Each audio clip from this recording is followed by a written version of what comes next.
Good morning students, Roma Khare here again. Welcome back to my channel. Start करने जा रहे हैं एक्सरसाइज 4.4। ये एक्सरसाइज करने में you guys gonna enjoy a lot. You know why? क्योंकि यहाँ पर हमें मिड टर्म फैक्टराइजेशन या फैक्टराइजेशन नहीं करना पड़ेगा। यहाँ पर हमें मिलेगा एक नया फॉर्मूला और बहुत ईजी है उस फॉर्मूले से कैलकुलेशन करना, जिससे हमारा काम थोड़ा सा और आसान हो जाने वाला है। तो देखते हैं कैसे हमें कैलकुलेशंस करनी होगी। हम जानते हैं कि हमारी क्वाड्रेटिक इक्वेशन जो ऐसी नज़र आती है, हमें उस क्वाड्रेटिक इक्वेशन में सॉल्व करना क्या होता है, हमें अल्फा और बीटा सॉल्व करना होता है ना। ये दोनों एक ही वेरिएबल यानी x के अंदर लिए जाते हैं। अल्फा और बीटा निकालने के लिए हमारे पास तीन मैथड्स है। फर्स्ट मैथड आप ऑलरेडी जानते हैं, फैक्टराइजेशन, है ना। मिड टर्म फैक्टराइजेशन करना पड़ता है या फैक्टराइजेशन करना पड़ता है। दोनों जो अलग अलग फैक्टर्स आते हैं आप ज़ीरो से इक्वेट करते हैं और x की वैल्यूज़ निकाल देते हैं, यानी अल्फ़ा और बीटा कैलकुलेट कर देते हैं। सेकंड आता है bye completing the square method, जो आपके इससे प्रीवियस एक्सरसाइज है वहाँ पर आपका ये मेथड है bye completing the square method. ये मेथड अभी तक मैंने इसकी एक्सरसाइज अपलोड नहीं की है, बहुत जल्दी इसकी एक्सरसाइज भी अपलोड कर दी जाएगी, ठीक है। नेक्स्ट आता है क्वाड्रेटिक फार्मूला। अब ये जो है ना, यही हमारा इंटरेस्टिंग फैक्टर है। अब फॉर्मूला लगाया और सीधा हो गए हमारे अल्फ़ा और बीटा की कैलकुलेशन, बिना किसी फैक्टराइजेशन या लंबे चौड़े फैक्टर्स, मल्टीप्लिकेशन सोचो, प्रोडक्ट सोचो, नो वे। अब हमारा काम इजी होने वाला है। तो देखते हैं हमें क्या करना होगा। क्वाड्रेटिक फार्मूला के लिए हमें बेसिक क्या कैलकुलेशन करनी होती है।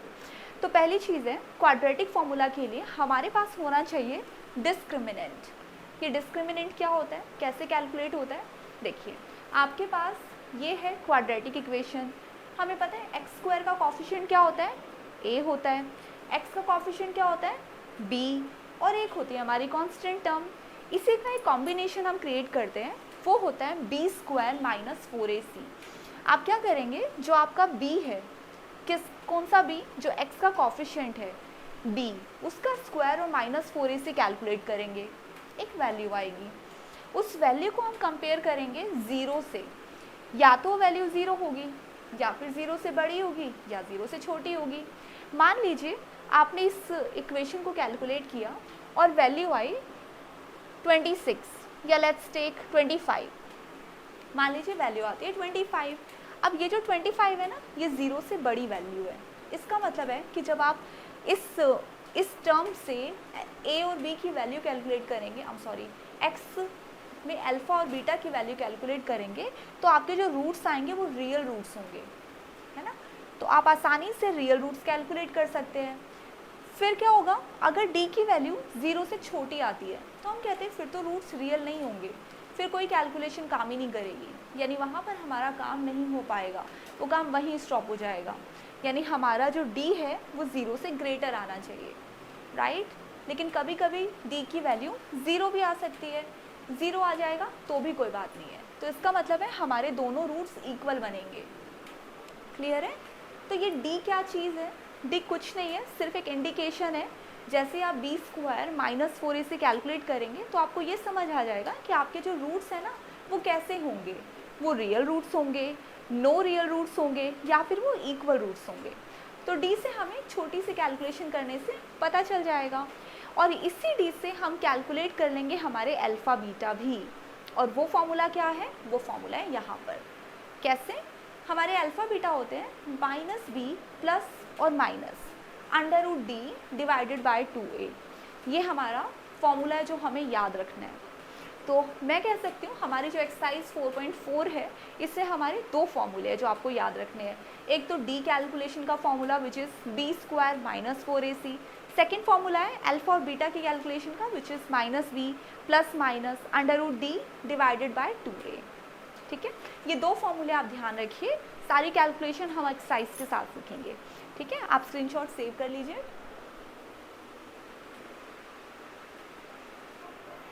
हम एक्सरसाइज से स्टार्ट करते हैं। Exercise 4.4 question number 1, find the nature of roots.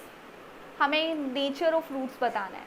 Roots क्या होते हैं, अल्फ़ा बीटा होते हैं। उनका नेचर मतलब वो जो अल्फ़ा बीटा है ना, वो रियल है कि नहीं है, एग्जिस्ट करते भी है कि नहीं करते हैं, और हमें उन्हें फाइंड आउट भी करना है।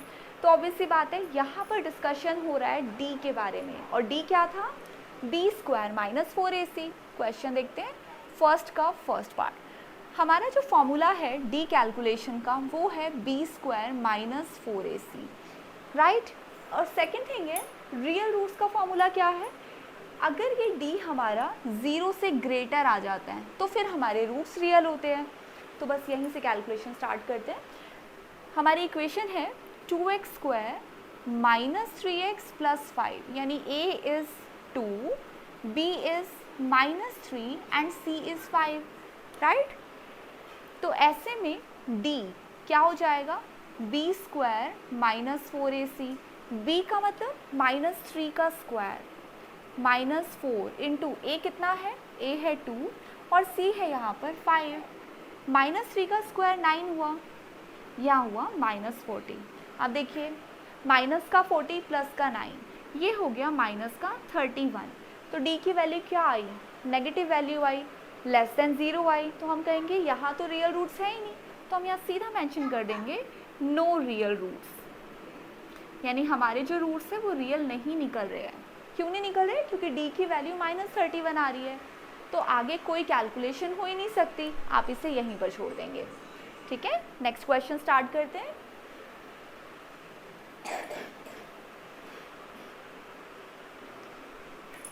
सेकेंड पार्ट में भी हम सेम चीज़ करने वाले हैं। यहाँ पर इक्वेशन है हमारी 3x square minus 4 under root 3x plus 4। तो फर्स्ट थिंग है हमें ये भी नहीं पता कि इसके जो रूट्स हैं वो बनेंगे भी क्या नहीं बनेंगे। तो हम एक काम करते हैं, हम सबसे पहले d कैलकुलेट करते हैं। पहले a और b c डिफ्रेंशिएट कर लेते हैं। माइनस का 4 अंडर रूट 3 और c है 4। हम ये बार बार लिख क्यों रहे हैं, नहीं लिखेंगे तो भी कैलकुलेशन हो जाएगी ना। एक्चुअली जब आप लिखने लगते हैं ना a b और c, तो आपके साइन की मिस्टेक नहीं होती है। यूजुअली क्या होता है जब आप ये मेंशन नहीं करते हैं तो अक्सर साइन में गड़बड़ हो जाती है, तो ज़रूर लिखा करिए। तो d आपका हो जाएगा b square minus 4ac, b यानी कि माइनस 4 अंडर रूट 3 का स्क्वायर माइनस 4, a है यहाँ पर 3 और c है 4। इसको कैसे कैलकुलेट करते हैं, इसका मतलब माइनस 4 का स्क्वायर किया 16 और अंडर रूट 3 का भी स्क्वायर किया यानी आया 3, तो ये हो गया 16 इंटू 3 माइनस का 48 माइनस 48 विच इज़ 0। तो आप कह सकते हैं d इक्वल 0 आया ना। तो अब क्या होगा, जब d 0 के इक्वल होता है तो हमारे जो रूट्स होते हैं वो रियल होते हैं, लेकिन इक्वल रूट्स होते हैं, रियल एंड इक्वल रूट्स। ये तो हमने नेचर बता दिया रूट्स का, हमने ये बता दिया कि जो रूट्स निकलेंगे वो रियल होंगे और इक्वल निकलेंगे। अब रूट्स हमें इन्होंने कहा था कि अगर रूट्स एग्जिस्ट करते हैं तो आप उनको फाइंड आउट करिए, तो यहाँ एग्जिस्ट करते हैं ना। अब इन्हें फाइंड आउट करने के लिए देखिए क्या फॉर्मूला यूज़ होगा।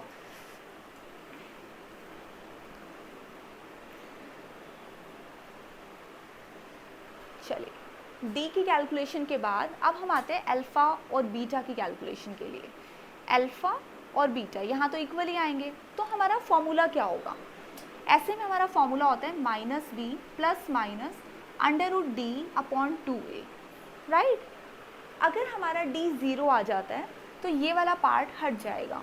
क्यों हट जाएगा, देखिए माइनस बी यानी कि माइनस 4 अंडर रूट 3 प्लस और माइनस, फिलहाल आप ये दोनों साइन साथ में रखिए, 2 इंटू a यानी कि 3, 4 अंडर रूट 3 बाय 6। अब ये प्लस माइनस के बाद जो ज़ीरो है इसके ऊपर दोनों साइन है, एक प्लस वाला और एक माइनस वाला। इसका मतलब ये हुआ कि अगर प्लस का साइन लेंगे तो हम अल्फ़ा निकाल सकते हैं, माइनस का साइन लेंगे तो हम बीटा निकाल सकते हैं। लेकिन फ़िलहाल दोनों ही इक्वल हैं, क्योंकि आपका ये वाला जो पार्ट है ज़ीरो हो जाने की वजह से ख़त्म हो गया, सिर्फ इतना सा बचा। तो ये वाला कैसे सॉल्व होगा, 2 under root 3 bye 3।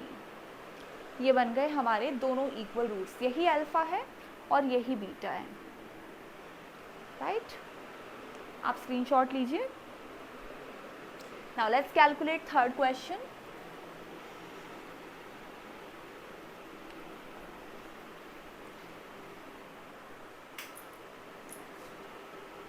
Third question है 2x square minus 6x plus 3 equals 0। तो a कितना हो गया, a हो गया आपका 2, b की वैल्यू -6। भूलिएगा नहीं कि b हमें माइनस के साथ ही लेना है, बी स्क्वायर माइनस 4ac। तो फर्स्ट थिंग तो यही है, हम सबसे पहले यही कैलकुलेट करेंगे ताकि हम नेचर बता सके। -6 का स्क्वायर किया, -4 a यानी कि 2, c 3 हो गया, क्या हुआ 36 माइनस 24, 12 आया। अब देखिए d की वैल्यू आ चुकी है 12, यानी d क्या है, ग्रेटर देन 0 है। और अगर ये d हमारा ग्रेटर देन 0 आता है तो हमारे रूट्स कैसे होते हैं, रियल रूट्स होते हैं। अब हमें रियल रूट्स फाइंड आउट भी करने हैं, राइट। अब देखते हैं रियल रूट्स फाइंड आउट करने के लिए हमें कैसे फॉर्मूला यूज़ करना होगा। स्क्रीनशॉट आप ले चुके हैं।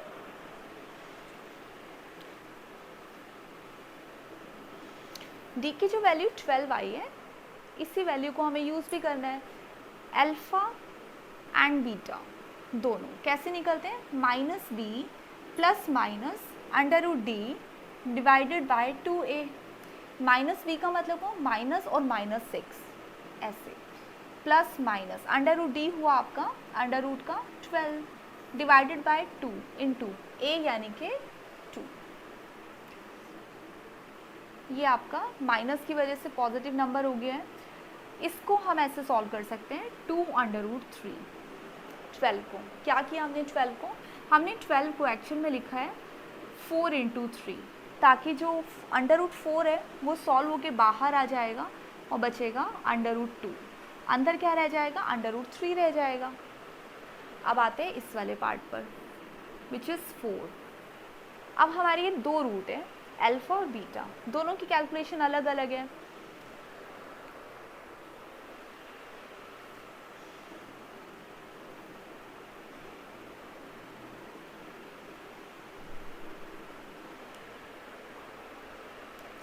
अल्फ़ा हम यहाँ कैलकुलेट करते हैं, बीटा यहाँ। अल्फ़ा के लिए आप ले लेंगे एक बार ये नंबर प्लस का, प्लस 2√3 डिवाइडेड बाय 4, और बीटा के लिए आप माइनस का साइन ले लीजिए, 2√3 डिवाइडेड बाय 4। यहाँ से क्या हो सकता है, पूरी इक्वेशन में इससे जब 2 कॉमन आएगा तो ये हो जाएगा 3 प्लस √3 डिवाइडेड बाय 2।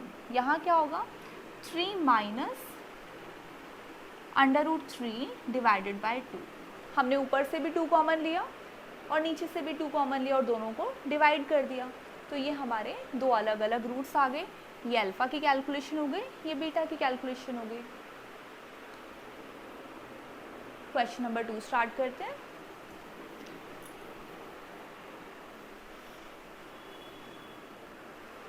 अब कहते हैं फाइंड द वैल्यू ऑफ के सो दे हैव इक्वल रूट्स। हमें इन जो इक्वेशंस हैं इनमें k की वैल्यू फाइंड आउट करनी है, लेकिन केस है इनके रूट्स इक्वल होने चाहिए। और रूट्स इक्वल होने का मतलब है जब भी ऐसी कोई कंडीशन आती है कि हमें ये प्रूव करना है कि रूट्स इक्वल हो, तो इसका मतलब है d के बारे में डिस्कशन हो रहा है। और d क्या होता है, b square minus 4ac। b square minus 4ac की वैल्यू 0 होती है जब हमारे इक्वल रूट्स फाइंड होते हैं। यही कंडीशन है ना, अगर 0 से बड़ा है तो रियल, 0 से छोटा है तो नो रियल रूट्स। लेकिन अगर ये 0 के इक्वल है तो आप कहते हो यस इक्वल रूट्स आएंगे। इसी कंडीशन को मानते हुए हम फर्स्ट और सेकंड पार्ट करते हैं। क्वेश्चन नंबर 2 का first part, 2x square plus kx plus 3 equals 0। हमें यहाँ पे क्या कंडीशन गिवन है कि जो d है ना इसका 0 के इक्वल है, तो इसका मतलब हम d निकालेंगे और उसको 0 के इक्वल रख देंगे। d है b square minus 4ac। b square यानी कि k का स्क्वायर माइनस 4 इंटू a की वैल्यू है 2 और b की c इक्वल्स 3। ये हो गया k स्क्वायर माइनस 24। अब इनका कहना है कि इक्वल है, तो इसका मतलब जो डिस्क्रिमिनेंट है वो 0 है, यानी k स्क्वायर माइनस 24 0 है। तो k की वैल्यू हो गई k स्क्वायर की, तो k की वैल्यू हो जाएगी प्लस माइनस √24। अब मैंने √24 के आगे प्लस और माइनस क्यों लिखा, क्योंकि k की जो वैल्यू है ना वो पॉजिटिव भी हो सकती है नेगेटिव भी हो सकती है। और ये जो 24 है, कभी भी आप यहाँ का स्क्वायर उठाकर जब दूसरी तरफ अंडर रूट करते हैं, ये वाला स्क्वायर हटेगा तो यहाँ अंडर रूट जाएगा, राइट। तो वो अंडर रूट जो है उसका आंसर पॉजिटिव भी हो सकता है नेगेटिव भी हो सकता है, क्योंकि पॉजिटिव नंबर का स्क्वायर भी हमारा सेम आएगा और नेगेटिव नंबर का स्क्वायर भी सेम आएगा, तो इसलिए हम इसे इस तरह से मेंशन करते हैं। तो k की वैल्यू आपकी हो जाएगी, आप इसे ऐसे लिखें, 24 को आपने लिख दिया 6 × 4। क्यों लिखा ऐसे? क्योंकि हमारे पास इसकी वैल्यू है k इक्वल्स प्लस माइनस, ये हो गया 2, यहाँ पे क्या बचा √6, और कुछ लिया जा सकता था?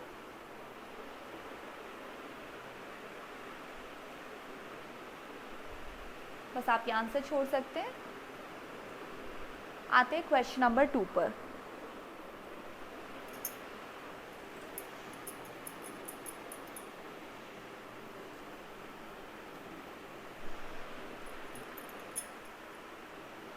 kx x -2 + 6 = 0। तो ये सॉल्व किया, kx² -2kx + 6 = 0। अब देखिए हमें इसका प्रूफ करना है कि जो हमें ऑब्टेन करनी है k की वैल्यू किस कंडीशन में, जब हमारे रूट्स इक्वल हो। तो सिंपल सी बात है, रूट्स इक्वल होने का मतलब डिस्क्रिमिनेंट का 0 होना। कैलकुलेट कर लेते हैं डिस्क्रिमिनेंट। डिस्क्रिमिनेंट होता है b² -4ac, b कितना है -2k का होल स्क्वायर, -4 × a है हमारा k, c है 6, तो ये बन गया आपका 4k² -24k। अब ये वैल्यू अगर आप 0 के इक्वल रख देंगे तो हमारी k की वैल्यू आ जाएगी। पहले यहाँ से 4 कॉमन लेते हैं, 4 कॉमन लेने से हो गया k², 4k कॉमन ले लेते हैं, या कॉमन लेने की बजाय आप सिंपल ऐसा भी कर सकते हैं, 4k² -24k = 0, 24k हम वहाँ भेज देते हैं, 4k² हो जाएगा 24k के इक्वल। और अगर आपको k की वैल्यू ऑब्टेन करनी है तो आप ये कर सकते हैं, 24k एक यहाँ पर छोड़ के 4k यहाँ पर भेज दिया, ठीक है। आपने k की यहाँ पर 2 पावर है ना, एक पावर यहाँ रखी और एक 4k आपने यहाँ भेज दिया ताकि ये दोनों k कैंसिल आउट हो जाए, और ये कैंसिल होके बचा 6, तो आपके पास k की वैल्यू आ चुकी है 6। तो ये पॉजिटिव वैल्यू आप ले सकते हैं, ठीक है। ये क्वेश्चन नंबर 2 आपका हो गया।